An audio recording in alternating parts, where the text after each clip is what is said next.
I just got back from the theaters after watching Kalki 2019 on the big screen, and let me say, the movie did not disappoint. It hit all the highest highs perfectly. Now, this is a short review of that. So, let's start off the review with the actors. Obviously, the protagonist was Prabhas, but the the MVP who stole the show for me was Amitabh Bachchan, who, as Ashwadhama, like had a very grumpy old man character, but yet had some grace to his performance, which really gave him a very distinct aura, which was which was so immaculate in this movie. Then we have a Prabhas, who's the protagonist of the film, but he, like, if he was outperformed, but he also performed well. He had he was a humorous charmer. That was his character, like, type, like, but it was a very subtle way of playing, but he did some good things. He had a lot of physical humor in there. He had like sarcastic lines, which like made the audience laugh. And then he also had a few, like, just like Amitabh Bachchan, he also had stunts which worked so perfectly with everything else. Now, on to the other characters. There's one character I have to mention, which is Bujji, voiced by Kirti Suresh. And oh man, for an AI, that AI is sassy. She delivers one-liners left and right. She delivers some humorous lines. She delivers, like like that is a good character trait to have. Like, very very amazing character trait to have. Like, Buji obviously had a very good role in this movie. Also, as the car, just like Deus Ex Machina somewhere, coming up and just giving tactical assists, or like saving bhairavas as every time, sometimes when required. Now let's talk about the other character in this movie, Deepika Padukone playing Sumati. So, not much about her character. She's there. She is the main target person in this movie. So, she is the going to be the mother of Kalki. So, she is the main target of the evil guys and the protective target for the good guys. So that is how this movie, she is going. She also, like, acting wise, a character had a very didn't have much to do. So her character was like, she played it with enough required, how much it was required. Then we have Kamal Hassan. Kamal Hassan had a very very short screen time, and, like, obviously he did what he did best. He was shape shifting, was in a very different appearance, just like all his appearance. Every time he appears in movies, he always has a very different appearance. So that's why he did that, or that, in this as well. And then again, we have to move on to the other characters, secondary characters in this movie, which had very little screen time, but had a good impact on the characters and on the plot.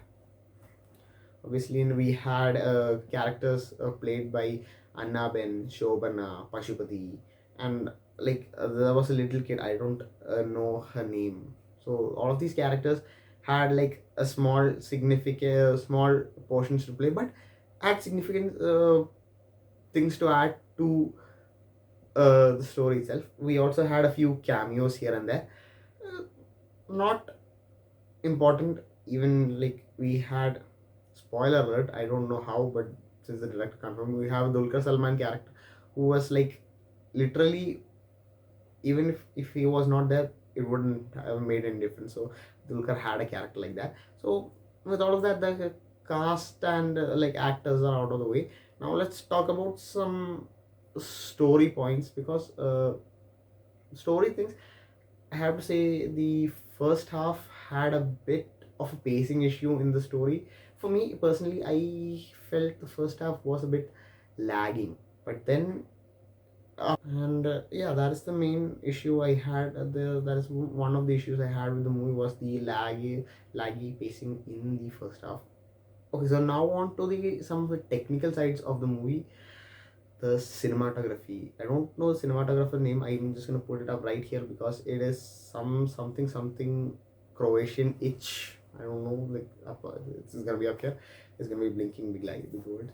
So he did a pretty bang on job while like with bringing this world, like even if there was a lot of blue screen green screen involved, he did a good job of bringing the world to life. Like uh, some interior shots also, everything like worked so well. Even there was some epic grandeur which we felt. That is, he made that happen. So cinematography was too good. And what complemented the cinematography was the VFX work. Oh my god, I have to say, immaculate VFX work. So imagine if you're seeing a movie like Dune, you know it's VFX, but you just get immersed, right? That is the exact same thing which happened for me in this movie. The VFX was so good, I got immersed in that. Like there was only like one or two spots where the immersion got broken, and then there was the a few frames in the de-aged Amitabh Bachchan Ashwatthama sequences which gave me the uncanny valley effect. But just remove that, and everything else was so fine, so perfect. It worked so brilliantly. Like the VFX team at DNEG and all the other VFX studios deserve a round of applause for making this work. Like even they had to delay because of this post production works, delay the release because of this post production works. And hats off to the team because they just put out something amazing, brilliant. Now I have said I that is what okay. Now I have to come on to my biggest gripe about this movie, which is in the music. Okay, Santosh Narayanan, we all know, is a very competent music director, but in this movie he had a few failed attempts at background scoring. Because yes, the background scores were good, but in some portions this background score didn't work for me. Exactly, there were like a few muted portions, and then it suddenly shifted to music. That sudden shift just gave a bit of an awkwardness to the music. Yes, there was some music in the action sequence, but like instead of just giving some kind of different melodies, they just started blaring either the bhairava anthem or the Kalki theme, just like in between. Like instead of just doing something good, like mixing new things, that was just every time we see bhairava winning, we instead of getting something heroic, we just get a blaring of bhairava's anthem. That's all, nothing else. That was the biggest gripe for me.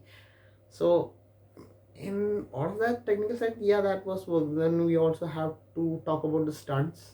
Stunt works good. Like Indian, the big names of stunt in Indian cinema like Peter Hain, Unburial, King Solomon from, like, if you know RRR, like King Solomon, and all of those guys were here, and they did a bang up job on this, and the stunts were good. Stunts were good. Stunt work, wire works, all of them looked good.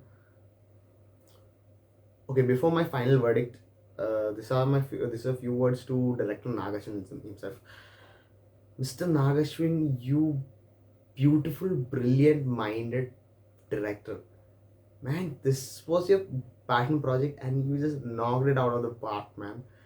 You just made everything your own. You just took elements from science fiction like Star Wars, Dune, Star Trek, and made it your own thing. This is how movies should work. You are an amazing filmmaker. You just, with this one film, you made me and you made the whole of India hyped about the the sequels of this movie, the spin-offs of this movie, everything that is related to this movie. You you are such a brilliant minded dude. And so with that, let's get in the final verdict. Final verdict. This is a big extravaganza which requires a theater watch. If you have the best quality theater near you, you should definitely go. If you have an IMAX, please go to the IMAX and watch it for the visuals, because the craft and the visuals and the fights are some of the best things I've seen in recent years. And with that, I'm gonna give my rating 8.5 out of 10. So why is it 8.5? You can check the review and you will find out a few reasons why I am docking points. But overall, this is a very good movie. You guys should definitely watch it. And if you have watched it, please in the comment boxes say, and if you have watched it, please in the comment box say if you like the movie, rate the movie, give the movie a review in the comment box itself. And please do like and subscribe to this channel so that you can get more videos like this.